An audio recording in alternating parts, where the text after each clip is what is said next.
মুফতি আমির হামজা ভাই বলেছেন বিদ্যুৎ মন্ত্রী হলো ইসলাম বিদ্বেষী, উনি একজন নাস্তিক।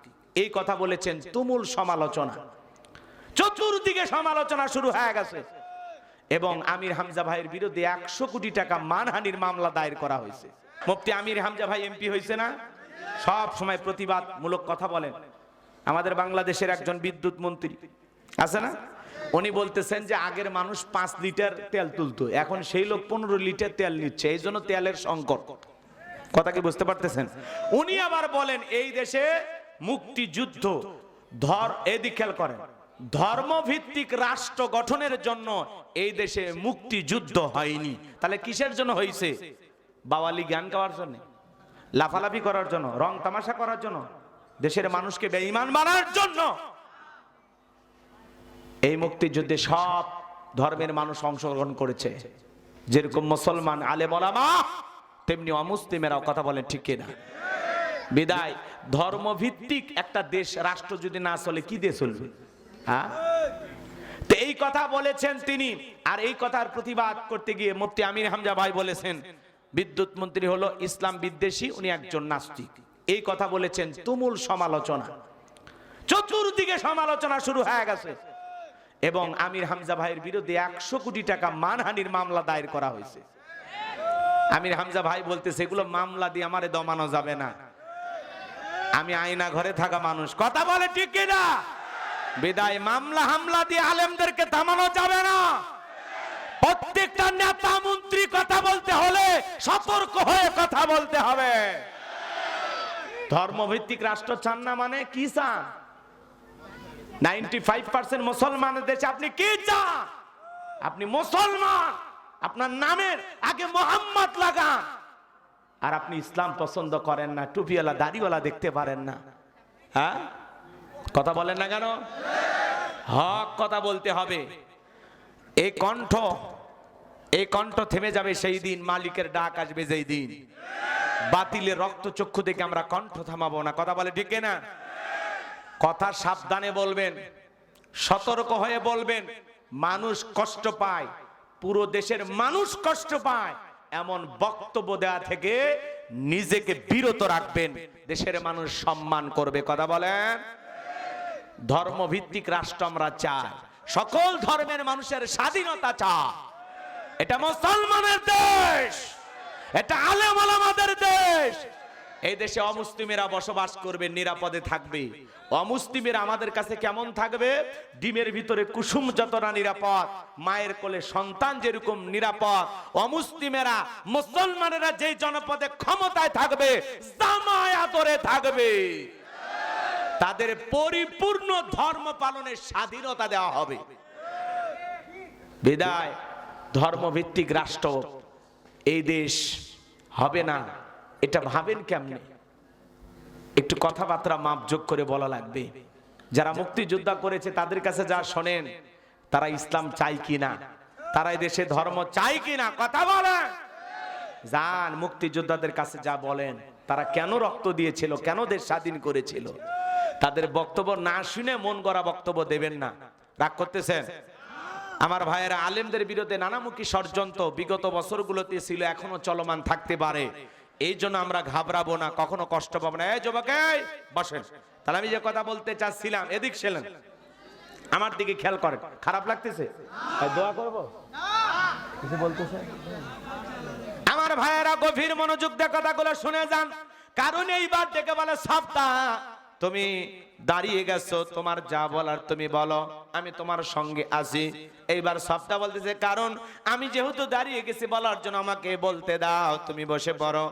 কারণ এইবার বসে পড়লো সবটা। এইবার ডেকে বলে, জনগণ শোনো দিয়া মন, আমি জীবনে কোনোদিন মুসা নবীকে দেখি নাই। আজকে মুসা নবীর আলোচনা শোনার পরে আমার পাষাণ হৃদয় গহিলা গেছে। আমি সিদ্ধান্ত নিয়েছি আর খারাপ কাজ করব না, অশ্লীল কাজ করব না। আমি তওবা করে ঈমান আনতে চাই। বলুন আল্লাহু আকবার। আমার ভাইয়েরা, এইবার সবটাকে বলতেছে, ও জনগণ, এ কারণ কেন লাফালাফি করতেছে আপনারা কি জানেন? গতকাল রাত্রিতে কারণ আমার বাড়িতে গিয়েছিল, আমার 2 বস্তার টাকা দেবে বলে ওয়াদা করেছে, অ্যাডভান্স হিসেবে আমাকে 1 বস্তার টাকা দিয়েছে, আজকে সাক্ষী দিলে আমাকে আর 1 বস্তা টাকা দেবে, বিনিময়ে আমাকে কথা বলতে হবে। নবী মুসা দিনের বেলা বাস করে আর রাতের বেলা আমি সফদার সাথে রাত কাটাই, কিন্তু আপনাদেরকে সাক্ষী রেখে বলতেছি মুসা নবীর চরিত্র ফুলের চাইতেও পবিত্র। ওই কারণ হলো আমি সফদার নিয়মিত ভক্ত। বলুন আল্লাহু আকবার। ওয়া মাকারু ওয়া মাকারাল্লাহ ওয়াল্লাহু খায়রুল মাকিরিন। খেলা কার? যে গর্ত করেছে নিজের গর্তে নিজে পড়েছে, যারা ট্রাইব্যুনাল গঠন করে সোনার মানুষদেরকে ফাঁসির দড়িতে ঝুলিয়েছে, নিজেদের তৈরি করা ট্রাইব্যুনালে ম্যাডামের নামে ফাঁসি রায় হয়ে গেছে। কথা বলে, এটা আল্লাহর খেলা। আল্লাহ ধরে না, যেদিন ধরেছে মামু বাড়ি দিল্লি গিয়ে পড়েছে। কথা বলেন ঠিক কিনা? ইন্না বাতাসা রাব্বিকা লাশাদীদ, আল্লাহর পাকড়াও বড় কঠিন। আল্লাহ যেদিন ধরবে পালানোর জায়গাও পাবে না। সম্মানিত ভাইয়েরা আমার, গভীর মনোযোগ দিয়ে শোনেন। এইবার সবটা যখন গোপন তত্ত্ব ফাঁস করে দিল, মুসা নবী রাগান্বিত হয়ে ডেকে বলেন, আল্লাহ, চাইতে গেছিলাম যাকাত, আর আমার বিরুদ্ধে এত বড় মিথ্যা অপবাদ মেনে নেওয়া যায় না। আল্লাহ জমিনকে অর্ডার দেন, কারুনের ধন সম্পদ সহ জমিন যেন কারুনকে গ্রাস করে ফেলেন। আল্লাহ দোয়া মঞ্জুর করলেন, কারুনের ধন সম্পদ সহ হাঁটু পর্যন্ত জমিনের ভিতরে চলে গেছে। কারণ ডেকে বলে, মনে করছে ব্যাপার না, দেহে শক্তি আছে, উঠতে পারবো। এইবার খমর পর্যন্ত মাজা পর্যন্ত যখন চলে গেছে জমিনের ভিতরে, ও বলে ব্যাপার না, উঠতে পারবো। এইবার যখন গলা পর্যন্ত জমিনের ভিতরে চলে গেছে, ডেকে বলে, ও নবী মুসা, ধন সম্পদ যা আছে সব তোমার আর তোমার আল্লাহর, তুমি নিয়ে যাও, জানটা ভিক্ষা দাও। মুসা আলাইহিস সালাম ডেকে বলেন, আল্লাহুস সামাদ, আমার আল্লাহ অমুকফেকি, আমার আল্লাহ কারো কাছ থেকে কিছু নাই না, আমার আল্লাহ কারো কাছ থেকে কিছু চাই না, আমার আল্লাহ শুধু দিয়ে যায়। আমার আল্লাহ হলেন অমুকফেকি। কারণ রে, তোর ধন সম্পদ সব জমিনের ভিতরে চলে যা, আর পৃথিবীর ইতিহাসে সাক্ষী থাক, তোর মতো যারা স্বর্ণ রূপা টাকা পয়সা জমা রাখবে, আল্লাহ রাস্তায় খরচ করবে না, কঠিন কিয়ামতের ময়দানে তুই কারণের কাতারে দাঁড় করা, আল্লাহ তাদের বিচার করবে। সূরা তাওবার ভিতরে আল্লাহ বলেছেন, যারা স্বর্ণ রূপা টাকা পয়সা জমা রাখে, আল্লাহ রাস্তায় খরচ করে না, যাকাত দিতে চায় না, তাদের জন্য রয়েছে আযাবের সুসংবাদ। যাকাত দিলে আল্লাহ আপনার সম্পদকে পবিত্র করবে। যাকাত হলো মালের ময়লা, যাকাত দিলে ধনীর সম্পদ কমে না, বাড়ে। আল্লাহ যাদেরকে নেশাব পরিমাণে সম্পদের মালিক বানায় দিয়েছেন, যাদেরকে আল্লাহ ধনী বানায় দিয়েছেন, তাদের উপরে যাকাত নফল না ফরজ। প্রত্যেক বছর হিসাব করে করে আল্লাহর ভয়ে যাকাত দেবেন তো ইনশাআল্লাহ? কথা কয় না। যাকাত দেওয়া মানে দয়া বা করুণা করা নয়। ধনীর যাকাত খাওয়া ফরজ নয়, গরিবের, এদিক খেয়াল করেন, গরিবের যাকাত খাওয়া ফরজ নয়, কিন্তু ধনীর যাকাত দেওয়া ফরজ। আপনি যে গরিবের হাতে যাকাতের টাকা দিচ্ছেন, দিয়ে দয়া বা করুণা দেখাননি। কথা কয় না। আপনি গরিবের হাতে যাকাত দিয়ে আপনি আপনার ফরজ ইবাদত পালনের সুযোগ পেয়ে ওই গরিব আপনারে কি করছে? আপনার এই যাকাত গ্রহণ করে আপনার এই ফরজ ইবাদত পালনের সুযোগ তৈরি করে দিয়ে ওই গরিব বড় লোক দয়া করছে। কথা বলে ঠিক কিনা? আল্লাহ আমাদের বুঝদান করুন। যাদেরকে আল্লাহ সম্পদ দিয়েছে, কৃপণতা করবেন না, হিসাব করে প্রত্যেক বছর একদিন যাকাত দেবেন, ফসলের ওষুধ দেবেন, দেবেন তো ইনশাআল্লাহ। এইবার 4 নাম্বার, ওয়াল্লাযীনা হুম লিফুরুজিহিম হাফিজুন। মুমিন বান্দার 4 নাম্বার গুণাবলী, নিজের যৌবনটাকে সংযত রাখা, নিজের যৌবনটাকে কন্ট্রোল করা। মুমিনের যৌবন হোটেলে বিক্রি হবে না, পার্কে বিক্রি হবে না। মুমিন কোনোদিন বিয়ের আগে অবৈধ প্রেম ভালোবাসা করবে না। কথা বলেন ঠিক কিনা? এ পোলাপান, কিছু বলবো না, দোয়া করবো? তোমরা যে ঘুমাইছো, লিল্লাহে তাকবীর, লিল্লাহে তাকবীর। আমার দিকে তাকান। আমার আল্লাহ বলেন, ওয়াল্লাযীনা হুম লিফুরুজিহিম হাফিজুন। মুমিন বান্দার 4 নাম্বার গুণাবলী, নিজের যৌবনটাকে সংযত রাখা, নিজের যৌবনটাকে কন্ট্রোল করা। ভালো করে বুঝবেন বাজান গো আমার, কিয়ামতের ময়দানে আল্লাহ রাব্বুল আলামিন আপনার আমার যখন হিসাব করবেন, আল্লাহ শিশুকালের হিসাব নেবেন না, হিসাব নেবেন যৌবনকালের, যে যৌবনকালটা কোন কাজে ব্যয় করছো। আপনি আমি যৌবনকালে শয়তানের ধোঁকায় পড়ে, শয়তানের ওয়াসওয়াসায় পড়ে গুনাহ করতে ভালোবাসি, আর যৌবনকালের ইবাদত আল্লাহ পছন্দ করে। যৌবনকালে লম্বা সময় রুকু করা যায়, লম্বা সময় সিজদা দেওয়া যায়, যৌবনকালে ঠান্ডা পানিতে ওযু বানায় নামাজে দাঁড়ানো যায়, যেটা বৃদ্ধকালে সম্ভব নয়। মুরব্বী চাচা বয়স হয়ে গেছে, শীতের দিন চাচিমা গরম পানি করে দিলে চাচার ভাগে ওযু আছে, নামাজ আছে, গরম পানি নাই, ওযুও নাই, নামাজও নাই, কথা কন। মুরব্বী মানুষ নামাজে দাঁড়ায় গেছে, বেশিক্ষণ দাঁড়ায় থাকতে পারে না, অনেক ব্যারাম, অনেক ব্যথা, রুকুতে থাকতে পারে না, থরথর করে কাঁপে, সিজদায় বেশিক্ষণ থাকতে পারে না, মানে দম আটকে মারা যাবে, বয়স হয়ে গেছে, অনেক সমস্যা। মুরব্বী ওযু করে লাঠি ধরে কাঁপতে কাঁপতে মসজিদে যেতে যেতে জামাতি শেষ, কিন্তু তুমি যুবক, তোমার একটা সুন্দর সময়, প্রচুর শীত, মাঘ মাস, পৌষ মাস আপনাদের এলাকায় আসে? আমি মনে করছি এটা মানে ভিন্ন পৃথিবী। এ ঠান্ডা আসে? আচ্ছা, এই প্রচুর শীতের সময় 80 বছরে 70 বছরে কোন মুরব্বী চাচাক যদি বলে, চাচা 5000 টাকা পুকুর থেকে গোসল করেন তো, রাত 3টে 2টে, কি বলেন? ওই চাচা বলে, ভাতিজা পুকুরে গোসল করে ওঠার শক্তি থাকবে তো, পর্যন্ত আসতে পারবো তো? কিন্তু একটা যুবককে যদি বলেন, যুবক 5000 টাকা, এ রাত 3টার দিকে পুকুর থেকে গোসল করো, যুবক বলবে, হুজুর কাপড় খুলছি, টাকা বের করেন। কারণ যুবকের একটা পাওয়ার আছে, স্পিরিট আছে, কথা বলেন ঠিক কিনা? এই জন্য এই যৌবনকালের এই কঠিন সময়টা আল্লাহ তাআলা ইবাদতে বান্দাকে দেখতে চায়। এই যৌবনকালের ইবাদতটাকে আল্লাহ পছন্দ করে, এই যৌবনকালের আমলকে আল্লাহ পছন্দ করে, কথা বলেন ঠিক কিনা? এই জন্য যুবক, এই যৌবনকালে গুনাহ করা যাবে, যৌবনকালে নিজেকে কন্ট্রোল করা লাগবে, গুনাহ থেকে নিজেকে বাঁচায় রাখা লাগবে। হাজারো গুনাহ রাস্তা থাকবে, নিজের নফস বলবে, চল শাকিব খানের ছবিটা দেখে আয়, যা যাত্রা দেখে আয়, নফস বলবে, ওই যে মেয়ে যায় না টাকা, নিজের নফসকে বল চুপ, দেখা জায়েজ নাই,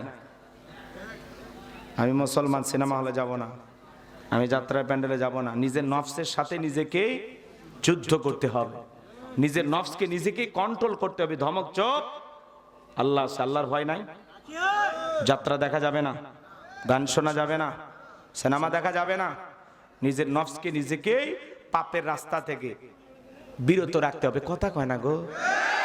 শোনেন, ইউসুফ আলাইহিস সালামের যৌবনের পরীক্ষা দিয়েছিলেন, জুলেখা একটা গোপন কক্ষে নিয়ে গেছে, প্রত্যেকটা দরজায় মারছে তালা, আর যায় বলে, দিলে বড় জ্বালা রে পাঞ্জাবিওয়ালা, হুজুর তো কিছুই বোঝে না, হুজুর সবই বোঝে, নারীর ছলা কলা বোঝে না, কথা বলেন ঠিক কিনা? এইবার জুলেখা নিজের কামনা বাসনা পূরণ করার জন্য অস্থির হয়ে গেছে, পাগল পারা হয়ে গেছে। ইউসুফ আলাইহিস সালাম দেখে বলে, জুলেখা আল্লাহকে ভয় করো। জুলেখার অন্তরে কি আল্লাহর ভয় আছে? আল্লাহর ভয় নাই। জুলেখা নিজের কাপড়গুলো ছিঁড়ে ছিঁড়ে দেবতার মুখগুলো ঢাকতেছে। ইউসুফ আলাইহিস সালাম ডেকে বলে, কাপড়ে ঢাকিলে তুমি দেবতার মুখ, কি দিয়া ঢাকিবা তুমি বিধাতার মুখ? জুলেখা কাছে আসে আর ইশারা ইঙ্গিতে কি যেন বুঝাইতে চায়, আর কাছে এসে বলে, ইউসুফ তোমার চোখ দুটা ভারী সুন্দর। ইউসুফ আলাইহিস সালাম ডেকে বলেন, এই চোখ যে আল্লাহ সৃষ্টি করেছে, সে আল্লাহকে ভয় করো। ইউসুফ আলাইহিস সালামের অন্তরে কার ভয়? ইন্নী আখাফুল্লাহ, অন্তরে আল্লাহর ভয় নিয়ে পয়গম্বর ডেকে বলেন, আল্লাহ জুলেখার মনের অবস্থাকে আমি বুঝতে পেরেছি, একমাত্র আপনি পারেন এখান থেকে আমার মুক্ত করার ব্যবস্থা করে দিতে। পয়গম্বর আল্লাহর উপরে তাওয়াক্কুল করে ডেকে বলেন, আল্লাহ নিজের ইজ্জত আর সম্মানকে বাঁচানোর জন্য দৌড় মারার দায়িত্ব আমার, আর আপনার কুদরত থেকে তালা খুলে দেওয়ার দায়িত্ব আপনার। ইউসুফ আলাইহিস সালাম তখন আল্লাহর উপরে তাওয়াক্কুল করে নিজের ইজ্জত আর সম্মানকে বাঁচানোর জন্য যখন দৌড় মারলেন, আল্লাহর কুদরত থেকে প্রত্যেকটা দরজার তালা খুলে গেছে, বলুন সুবহানাল্লাহ। এইবার শেষ দরজায় তাকায় দেখেন জুলেখার স্বামী আজিজ মিসর দাঁড়ায় আছে, ওইখানে জুলেখা শেষ দরজায় পিছন থেকে মারছে থাবা। ইউসুফ আলাইহিস সালামের জামা ছিঁড়ে গেছে। ইউসুফ নবী বলে, জামা ছিঁড়ে যায় যাক, ইজ্জত দেওয়া যাবে না। এইবার জুলেখা শেষ দরজায় গিয়ে তার স্বামীকে দেখা মাত্রই, ওই যে কথায় আছে, যেখানে বাঘের ভয় সেখানে রাত হয়, স্বামীকে দেখা মাত্র জুলেখা নেকা কান্নার অভিনয় শুরু করে দিল। কিছু কিছু মহিলা দেখেন না, সুযোগ পাইলে কথা বলে, কান্নাকাটি করে আর বলে দুনিয়াতে আমার কেউ নাই, কেউ নাতে বাঁচে আছো কৃষক। কিছু কিছু মহিলা আছে কান্দাই মামলায় জিতবার চায়, চোখে পানি লাগেই থাকে। কথা কন, যার বউ কথায় কথায় কান্দে বুঝে নেবেন ওর চোখের মধ্যে ভেজাল আছে, মনের মধ্যে ভেজাল আছে। যার বউয়ের চোখে পানি লাগে তাকে ধমক দে, চুপ কাঁদবি না। ঘটনা কি হয়েছে খুইলা ক। তোর ঘটনা শুনে যদি মনে হয় কাঁদা উচিত, স্বামী স্ত্রী একসাথে জামাত করে কাঁদা হবে। কিছু কিছু মহিলা চোখে পানি লাগে তাকে মানে চোখে মোটর বসায় রাখছে, টিপ দেওয়া হয় না। ও কান্দে আর ভেজাল ঢাকপের চায়, ও কান্দে মামলা জিতপের চায়। এমন ভাবে কান্নাকাটি করে মানুষ মনে করে ভাজা মাছ উল্টে খাবার পারে না, আবার তলে তলে দেখেন 8-10 জনের সাথে লাইন মারে। আছে না না? এ যুবক, পা দুটো আগায়দের শোনা ভাই, আমি তোমাদের পা ধরে বলে যাই, পুলিশে ধরলে বাঁচবি, র্যাবে ধরলে বাঁচবি, কিন্তু কোন নারীর ছলনার ফাঁদে, মায়ের জালে, রূপের জালে একবার যদি পাটা আটকে যায়, ফান্দে পড়িয়া বগা কান্দে রে। সারা জীবন কেঁদে ওই কান লাগিনীর বিষাক্ত সবল থেকে তোরা বাঁচতে পারবি না। জুলেখা ইউসুফ আলাইহিস সালামের বিরুদ্ধে মিথ্যা দর্শনের অপবাদ দিয়া 1 নয় 2 নয় 9.5 বছর জেলখানায় বন্দী করে রেখেছিল। আজও পৃথিবীর জমিনে আলেমদেরকে যারা মিথ্যা দর্শনের আসামি বানায় জেলখানায় বন্দী করবে, ওরাও হলো ডিজিটাল জুলেখা। কথা বলেন ঠিক কিনা? এজন্য যুবক, নারীদের ছলনার ফাঁদ বড় মারাত্মক। নারীরা যদি ষড়যন্ত্র করে, শয়তানকেও হার মানায়। এদের চক্রান্ত ষড়যন্ত্র মারাত্মক মারাত্মক। এজন্য যুবক রে, ফেসবুকে ফিল্টার মারা নারীর সুন্দর ছবি দেখে পাগল হয়ে যায় না, বাস্তবে বাসর করে দেখবে পাতিলের তলা ফেল। কথা কোন ঠিক কিনা? এজন্য যুবক, অনলাইনে একটা মেয়ের ছবি দেখে পাগল পারা হয়ে যায় না। আজকে তরুণ যুবকেরা নষ্ট হয়ে গেছে, অবৈধ প্রেম ভালোবাসায় পাগল পারা হয়ে গেছে। আজকে যুব সমাজকে নষ্ট করার 1 নাম্বার অস্ত্রের নাম হলো এই মোবাইল।